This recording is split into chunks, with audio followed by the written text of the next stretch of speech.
Hey guys, this is Tommy from the Ravens Creek Study. I want to bring another video to you about the end times.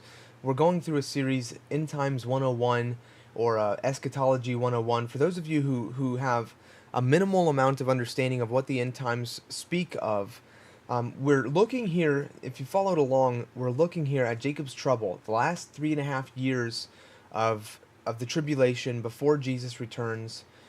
And what I want to look at in this video is specifically the theme of the Antichrist warring with the saints. Now, the word Antichrist only comes up in 1 John, but that idea of the Antichrist, it comes up over and over and over again in all sorts of places. So when we piece together all the different things that seem like it could definitely, or not could, but definitely has to be this quote Antichrist, it's not difficult to figure out what's being said. Revelation 12:17. It mentions the dragon making war on quote the rest of her offspring. So in Revelation 12, the woman is pursued through the wilderness, and when the serpent cannot destroy her, and he then turns his attention elsewhere. So there's this woman, and she's pursued through the wilderness, and I'm really talking about the second half of the chapter. I know that this happens at the beginning, but at the second half it gives more details. It says that the serpent is kicked out of heaven. He pursues the woman. There's the flood. The earth opens its mouth. The flood is taken away. The woman is able to escape the serpent. And when the serpent sees this, he's enraged, and he turns his attention against those who obey God's commandments, and hold to the testimony of Jesus. Now, who are these people who hold to God's commandments and who hold to the testimony of Jesus? Well, it's not the Jews, because the Jews don't hold to the testimony of Jesus, even though they think they obey God's commandments. Do you see what's going on here? The rage is against the believers. The rage is against the, quote, church, because they are the ones who take in and hide the woman, as it said in Revelation 12:6. Thus, they make themselves, they make her out of the serpent's reach, so they make themselves then the object that the serpent is angered at and enraged at. Daniel 11:33-35. Those who are wise will instruct many, though for a time they will fall by the sword, or be burned or captured or plundered. When they fall, they will receive a little help, and many who are not sincere will join them.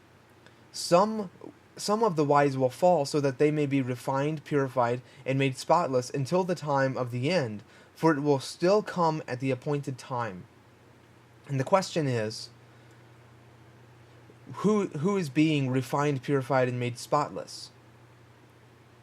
I'm not convinced that the refinement and purification is about the wise. And there's a reason for this. The wise have already shown themselves as being these things. They already show themselves as being refined, purified, made white. So how do they then gain refinement and purification if they're already refined and purified? Because, as Peter would put it, to suffer in the flesh is to have no sin. I think that's exactly how he puts it. Those who suffer in the flesh do not sin. Well, if that's the case, the wise are definitely suffering, and they're instructing many, even in the midst of their adversity, even in the midst of their suffering. What I think it is that the wise are suffering and instructing many, and those whom they're instructing, that woman who is coming unto the wise, they are being refined, purified, made white, etc. It is after the tribulation, after the persecution, that the bride has made herself ready. Excuse me. It's not until we find in Revelation chapter 19. This is the very end of the book of Revelation. And this is when the bride has made herself ready. Just before we read about the coming of Jesus, that's when we read that the bride has made herself ready. She's clothed in white linen, which is the righteous acts of the saints.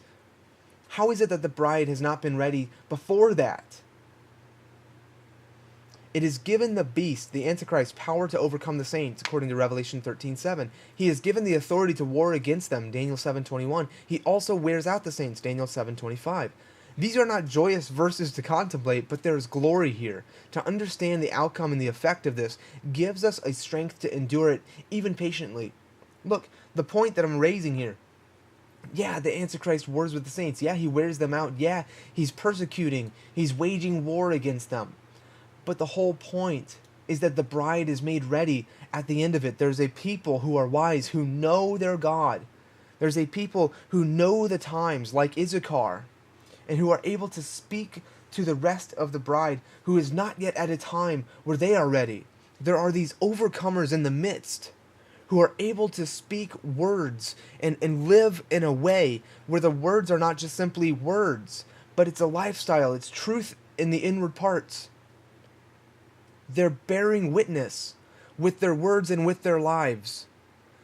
And that witness is such a witness that it causes that at the end of it all, the bride has made herself ready. The outcome is not that the bride is being diminished and persecuted and beaten down, but there's an encouraging somehow. Do you see what I'm getting at? There's a patient endurance of the saints. That when you go to Revelation 13, yeah, it says that the Antichrist, the beast, will have power to overcome the saints. But in the same passage there, it says that this requires patient endurance of the saints. Why? Because it's through that, perceiving the very end of it all, that we're able to understand it's affecting a bride. It's causing her to become refined and purified and spotless. So she can wear those pure and spotless garments and have the righteous acts of the saints to be able to be united with her husband when he comes. So there's agony, yes, but there's also glory. And so with that, we're going to end this video, and we're going to look at more specifically Israel's flight, mentioning Revelation 12 at the beginning of the video. We want to look at then, the woman, and she's being chased into the wilderness. What all's going on there? What's the context? What do we need to understand? So until the next video, thank you for watching this one. Thank you for listening. Hit the like, hit the comment if you have any questions or thoughts. Start some discussion. And until next time, grace and peace to you in Christ.